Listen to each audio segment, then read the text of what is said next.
بسم اللہ الرحمن الرحیم۔ اردو ٹرینڈ آفیشیل کے پیارے دوستوں، السلام علیکم۔ امید کرتی ہوں آپ سب خیریت سے ہوں گے۔ میری دعا ہے اللہ آپ سب کو خیر عافیت سے رکھے۔ پیارے دوستوں، آج آپ کے لیے ایسا موضوع لے کر آئی ہوں جس کا شکار تقریباً ہر شخص ہے، یعنی دماغ میں شیطانی خیالات اور وسوسوں کا آنا۔ قرآن اور حدیث کی روشنی میں آپ کو بتاؤں گی کہ کیسے ان شیطانی خیالات سے بچا جا سکتا ہے۔ اس حوالے سے حضرت علی رضی اللہ عنہ کی ایک روایت بھی بتاؤں گی۔ اردو ٹرینڈ آفیشیل کے پیارے دوستوں، اگر آپ نے میرا چینل ابھی تک سبسکرائب نہیں کیا تو ابھی سبسکرائب کر لیں اور ساتھ لگے بیل آئیکن کو بھی دبا دیں تاکہ میری ہر آنے والی اسلامک اور ٹیکنالوجی کے حوالے سے ویڈیوز کا نوٹیفیکیشن آپ کو ملتا رہے۔ دوستوں، اردو ٹرینڈ آفیشیل روزمرہ زندگی سے منسلک مختلف موضوعات کے حوالے سے آپ کو قرآن و حدیث اور سائنس کی روشنی میں معلومات سے آگاہ کرتا رہا ہے اور آگے بھی کرتا رہے گا۔ یہ معلومات نہ صرف آپ کی معلومات میں اضافہ کرتی ہیں بلکہ آپ کو اسلامی تعلیمات اور سائنس کی تحقیقات سے بھی آگاہ کرتی ہے۔ پیارے دوستوں، آج کا جو ہمارا ٹاپک ہے ایک ایسا ٹاپک ہے جس کے حوالے سے ہر شخص پریشان ہے، کیونکہ ہر شخص کا دماغ ہر وقت خیالوں میں الجھا رہتا ہے۔ آج کی اس ویڈیو میں آپ جانیں گے کہ ان خیالات کی کیا وجوہات ہیں اور ان سے کیسے بچا جا سکتا ہے۔ دوستوں، اس حوالے سے مکمل معلومات کے لیے ویڈیو کو آخر تک ضرور دیکھیے گا۔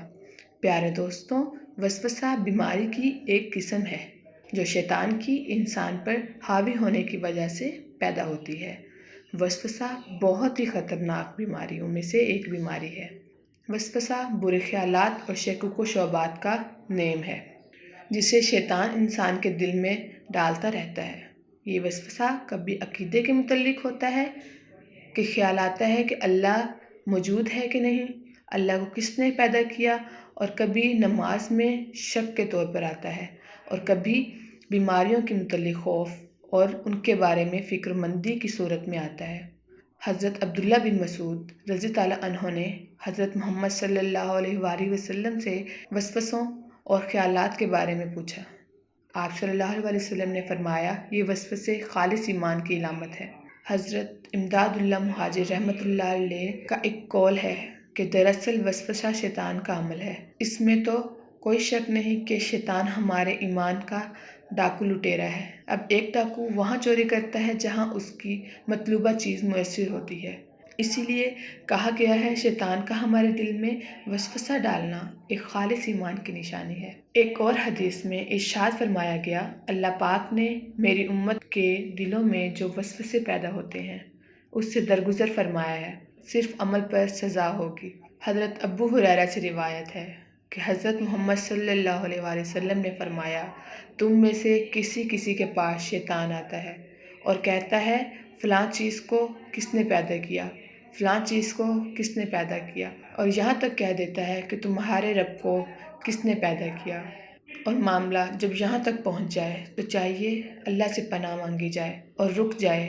ایک اور بخاری شریف کی حدیث ہے کہ جب ایسے خیالات پیدا ہوں تو یہ کہا جائے، ہم اللہ اور اس کے رسول پر ایمان لائے۔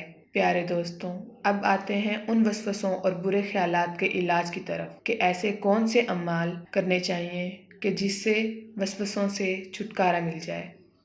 علماء کرام کے نزدیک ایمان کی مضبوطی وسوسوں سے نجات کا ذریعہ ہے۔ شیطان کے راستوں کو کمزور بنانے سے علاج میں مدد مل سکتی ہے۔ کثرت سے نیکیاں کریں، اللہ کی طرف رجوع کریں، زیادہ سے زیادہ استغفار کریں، نماز کی طرف لوٹیں اور اللہ کے سامنے گڑ گڑایا جائے۔ اللہ تعالیٰ آپ کی دعاؤں کو قبول فرمائے گا۔ ایک چیز جو ضروری ہے وہ یہ ہے کہ حرام چیزوں سے اجتناب کریں۔ حرام چیزوں کے استعمال کی وجہ سے بھی وسوسوں اور برے خیالات میں اضافہ ہوتا ہے۔ حضرت علی رضی اللہ عنہ کے پاس ایک شخص آیا برے خیالات اور برے وسوسوں کی شکایت لے کے، اور آپ رضی اللہ عنہ نے یہی نصیحت کی کہ حرام چیزوں سے پرہیز کیا کرو، اور جب کھانے کے لیے بیٹھا کرو تو لقمے پہ یا غفورو یا اللہ یا رحمانو پڑھ کے پھونک دیا کرو، اس سے برے خیالات آنا چھوٹ جائیں گے۔ تو دوستوں، آپ بھی اگر برے خیالات اور وسوسوں کا شکار ہیں تو توبہ استغفار کی تسبیح کیا کریں، نماز پڑھا کریں اور یہ جو عمل بتایا ہے اسے کیا کریں، انشاءاللہ وسوسے آنا چھوٹ جائیں گے۔